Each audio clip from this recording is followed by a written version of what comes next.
Olá pessoal, eu sou a professora Lívia Ximenes e eu vou resolver agora com vocês as questões de recuperação judicial. Primeira questão. Mostardas, Tavares e Companhia Limitada, EPP, requereu sua recuperação judicial, tendo o pedido sido despachado pelo juiz com a nomeação de Frederico Portela como administrador judicial. Em relação à remuneração do administrador judicial, será observada a seguinte regra. Aqui a gente precisa ter atenção que a regra da remuneração do administrador judicial, ela é diferente quando a gente tem empresas de médio e grande porte e quando a gente tem as empresas de ME e EPP. A remuneração do administrador judicial, então, ela é diferente. Diante da questão, a gente está querendo saber em relação a ME e EPP, porque a questão está falando que é Mostardas, Tavares e Companhia Limitada, EPP. Então, diante disso, caberá ao devedor arcar com as despesas relativas à remuneração do administrador judicial e das pessoas eventualmente contratadas para auxiliá-lo. E esse valor, gente, é de até 2%. Por isso que o item A aqui estaria errado. A remuneração não excederá de 5%, falso, é 2%. A remuneração deverá ser paga até o final do encerramento da verificação dos créditos e da publicação do quadro geral de credores. Não, a remuneração deverá ser paga até o final do processo de recuperação judicial, após a prestação de contas do administrador. E D, será devida a remuneração proporcional ao trabalho realizado quando o administrador judicial for destituído por descumprimento de deveres legais? Falso, tá? Quando ele é destituído, ele perde total o direito à remuneração. Então, gabarito correto da primeira questão, item B de bola. Segunda questão. Você participou da elaboração, apresentação e negociação do plano de recuperação extrajudicial do devedor de sociedade empresária. Tendo sido o plano assinado por todos os credores por eles atingido, seu cliente o contratou para requerer a homologação judicial. Assinale a opção que indica o juiz em que deverá ser apresentado o pedido de homologação do plano de recuperação judicial. O juízo do principal estabelecimento do devedor. E aqui, gente, não confundir o principal estabelecimento com matriz. Normalmente a gente imagina que o principal estabelecimento é a matriz, mas o principal estabelecimento é onde tem o maior volume de negociações daquele empresário, que não necessariamente será a matriz. Pode ser, mas não obrigatoriamente. Então, segunda questão, item B de bola. Terceira questão.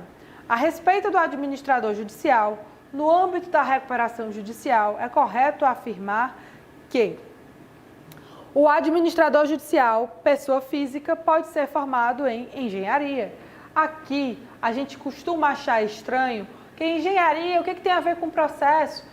E realmente, gente, o legislador, quando ele traz algumas profissões. Ele traz advogado, contador, economista e administrador, mas traz isso de forma preferencial. Ele não impede que outras profissões sejam nomeadas como administradores judiciais. Então, o engenheiro, se o juiz entender que é mais benéfico para o processo contratar um engenheiro como administrador, ele pode contratar, porque a lei ela fala preferencialmente e não obrigatoriamente. O administrador somente pode ser destituído pelo juiz da falência na hipótese de, após intimado, não apresentar no prazo de 5 dias suas contas? Falso, gente. Inclusive, tem uma série de deveres legais que o administrador judicial tem que cumprir. O descumprimento de qualquer um desses deveres pode gerar aí a sua destituição. Será escolhido pela Assembleia Geral de Credores? Falso. O administrador judicial, ele é escolhido pelo juiz, é a nomeação do juiz. Item D, perceberá a remuneração fixada pelo Comitê de Credores? Falso. A gente acabou de ver que quem é que paga? O próprio empresário é que paga a remuneração do administrador judicial no processo de recuperação. Quarta questão. Uma sociedade empresária atuante no mercado imobiliário, com sede e principal estabelecimento na cidade de Pedro Afonso, teve a concessão de sua recuperação judicial. Diante da necessidade de alienação de bens do ativo permanente, não relacionados previamente no plano de recuperação, foi convocada a Assembleia Geral de Credores. A proposta de alienação foi aprovada em razão do voto decisivo da credora Tuntum Imperatriz de Representações Limitada, cujo sócio majoritário tem participação de 25% no capital da sociedade recuperanda. Com base nas disposições da Lei 11.101 de 2005, lei de falência, assinale a afirmativa correta. O voto de Tuntum Imperatriz Representações não poderia ter sido considerado para fins de verificação do quórum de instalação e de deliberação da Assembleia Geral. Não pode votar na Assembleia Geral aquelas empresas que tenham participação dos sócios da empresa recuperanda, para tentar trazer o máximo de imparcialidade possível, para não ter ali uma votação parcial a concordar ou não concordar, se for o caso, com a recuperação judicial. Então, essas sociedades que têm participação dos sócios da recuperanda não podem estar votando na recuperação judicial. Então, gabarito correto, item C de casa. Quinta questão. Calçados Machadinho Limitada requereu sua recuperação judicial e o pedido foi devidamente processado. O devedor não alterou no plano de recuperação o valor de suas condições originais do pagamento de crédito de Curtume Arroio do Sal Limitada EPP, referentes ao contrato de fornecimento de couro sintético, no valor de R$ 288 mil. Com base nas informações e nas disposições da Lei 11.101, assinale a afirmativa correta. A credora não terá de voto nas Assembleias Gerais de Credores realizadas durante a recuperação judicial e o crédito não será considerado para fins de verificação de quórum de deliberação. Temos aqui, então, o item correto, gente, o item A.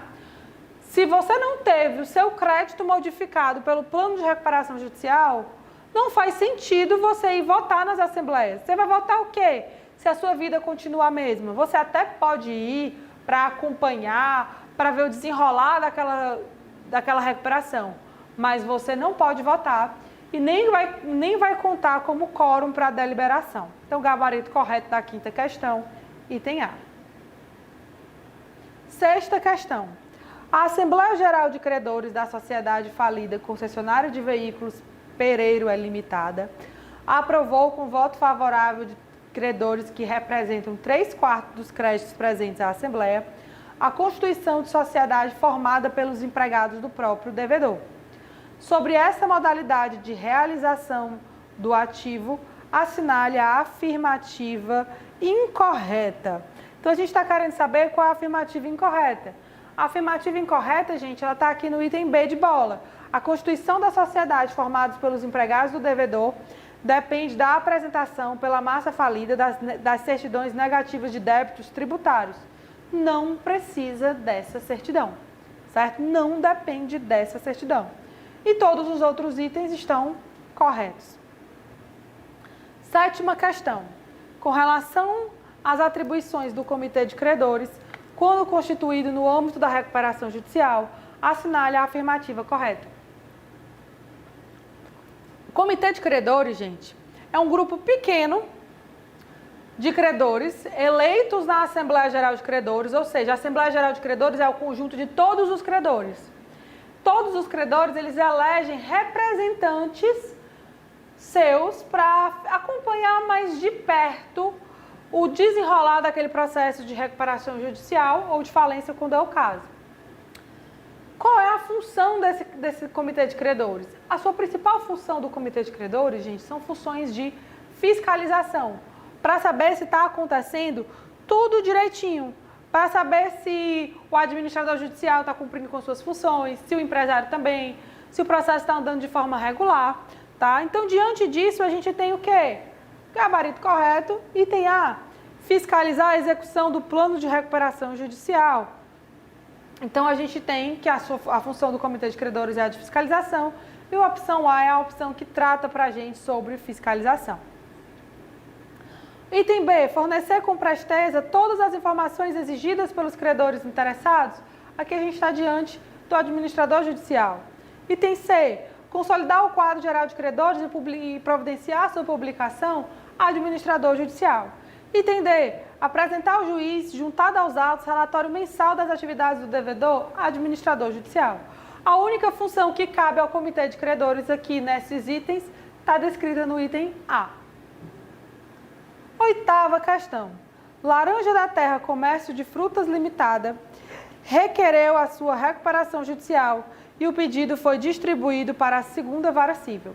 A distribuição do pedido de recuperação produziu como efeito a proibição de alienação ou oneração de bens ou direitos do ativo permanente, salvo evidente utilidade reconhecida pelo juiz, ouvido o comitê de credores.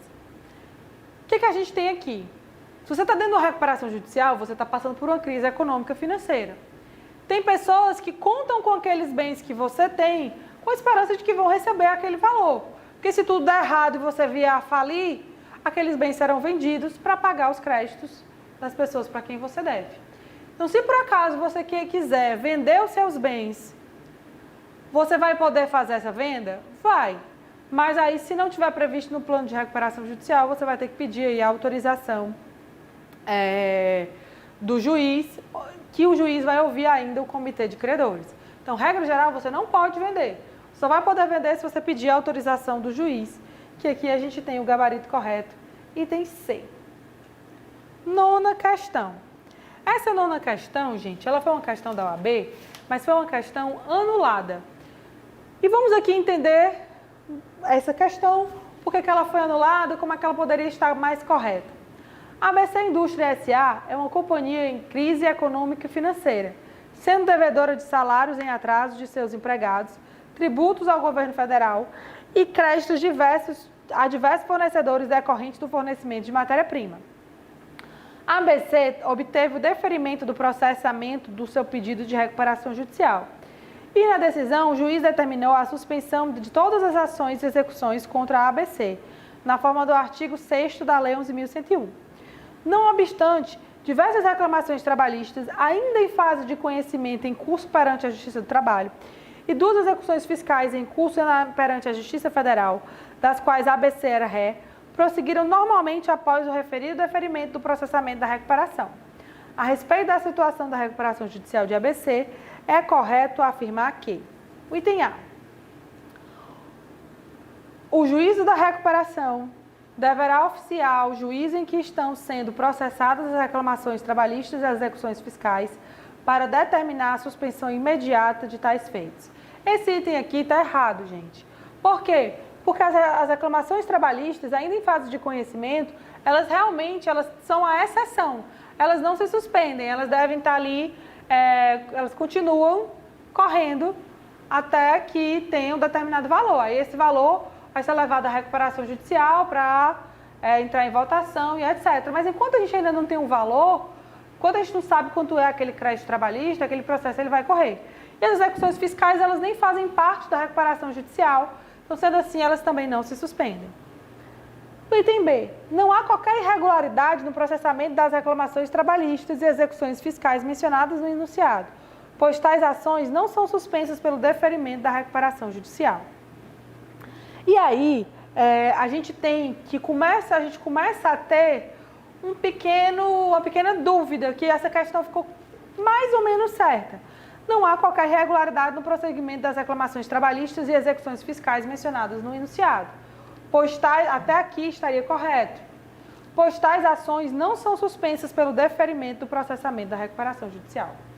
E aí começou aqui a gente ter uma dúvida. São todas as reclamações trabalhistas que não são suspensas? Ou são só aquelas que estavam ali na fase de conhecimento? Então isso já gerou aí uma questão mais dúbia, tá? A priori, se entende que não são todas as ações trabalhistas que são suspensas. Então, a gente já começa a ficar com um pouquinho de atenção nesse item B. Item C. Apenas as execuções fiscais deverão ser suspensas. As reclamações trabalhistas em fase de conhecimento poderão se seguir até a sentença que tornar líquido o crédito do trabalhador reclamante. As execuções fiscais não entram no processo de recuperação. As execuções fiscais não são suspensas. E item D. Apenas as reclamações trabalhistas em fase de conhecimento deverão ser suspensas. As execuções fiscais deverão prosseguir normalmente. E aí aqui, gente, esse item aqui foi, pela OAB, considerado o item correto. E aí a gente já teve também essa dúvida. Não, mas as execuções trabalhistas em fase de conhecimento, elas não são suspensas. Então ficou aí essa questão desse item mais dúbio em relação ao item D e o item B de bola. Tá? Por isso que essa questão aí ela foi anulada. 10ª questão. A respeito da recuperação judicial, assinale a afirmativa correta. O juiz somente poderá conceder a recuperação judicial do devedor cujo plano de recuperação tenha sido aprovado pela Assembleia Geral de Credores? Falso. Existe uma hipótese em que o juiz ele concede a recuperação judicial, mesmo que a Assembleia Geral de Credores, ela tenha dito que não, que é o caso do Crandall. Item B. O devedor poderá desistir do pedido de recuperação judicial a qualquer tempo, desde que antes da concessão da recuperação judicial pelo juiz, bastando, para tanto, comunicar a desistência ao juízo da recuperação judicial. Falso, gente. Ele vai ter que pedir aí, depois que se abre o processo, que houve o deferimento, ele vai ter que pedir a anuência dos credores para desistir daquele pedido. Item C. O juiz decretará a falência caso o devedor não apresente plano de recuperação judicial no prazo de 60 dias da publicação da decisão que deferiu o processamento da recuperação. Verdade. Esse prazo de 60 dias é improrrogável. Se o devedor entregou com 61 dias, o devedor ele deverá falir. Ele vai ter ali sua recuperação judicial convolada em falência. Item D. O plano de recuperação judicial apresentado pelo devedor, em hipótese alguma, poderá sofrer alterações. Sim, gente, em algumas hipóteses ele pode sim sofrer alterações.